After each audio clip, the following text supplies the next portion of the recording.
ఇది నిమ్మ ముళ్ళు అంటారు దీన్ని ఫ్రెండ్.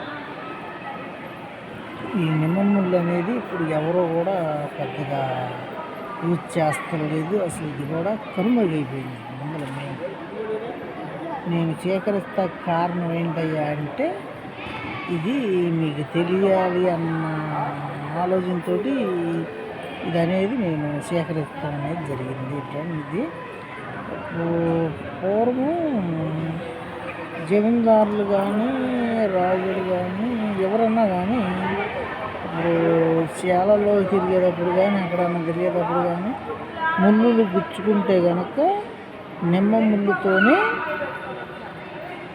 తీయాలి. దీన్ని నిమ్మ ముళ్ళు అంటారు. నిమ్మ ముళ్ళు అంటారు. పోతే పూర్వం చెవుల్లో గుబులు తీసుకుంటాయి అనేది పినీస్ వాడకుండా దీన్ని అనేది వాడేవాళ్ళు. గుబులు తీసుకుంటాయి దీన్ని అనేది వాడేవాళ్ళు. గుబులు తీసుకుంటాయి. ఇది రాగితోనే తయారు చేస్తారు. ఇంకా పంతానం ఇది స్థాయి జరిగింది. ఇప్పుడు ఇది అనేది ఎవరు వాడతలేదు. కానీ ఇది ఇంట్లో ఉండగానే ఇది నిమ్మ ముళ్ళు అనేది చాలా మంచిది కూడా. మలతాడికి ఎక్కువగా రైతులు అనేది మలతాడికి ఏ టైంలో గుర్తుంటానని మలతాడికి ఎక్కువగా యూజ్ చేసేవాళ్ళు. ఇది కొంచెం మెరుగుగా ఉండేది ఇదనమాట.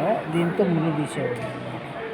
దీనివల్ల యూజే కానీ మనకి తప్పేం ఉండదు. ఈ ఇన్ఫర్మేషన్ అనేది మీకు నచ్చితే కనుక ఒక్క లైఫ్ అయితే కొట్టండి ఫ్రెండ్. మీ తాత వాళ్ళని అడగండి, వాళ్ళు చెబుతారు కావాలంటే. నిమ్మ ముళ్ళు అంటే ఏంటి అనేది, రాగితో తయారు చేస్తారంట కదా, ఇది ఉంటే మంచిదేనా అని. మీకు నచ్చితే ఈ ఇన్ఫర్మేషన్ ఒక్క లైఫ్ అయితే కొట్టండి ఫ్రెండ్. అది విషయం. మీకోసమే నా కలెక్షన్లో అది మీకోసమే సేకరించాను.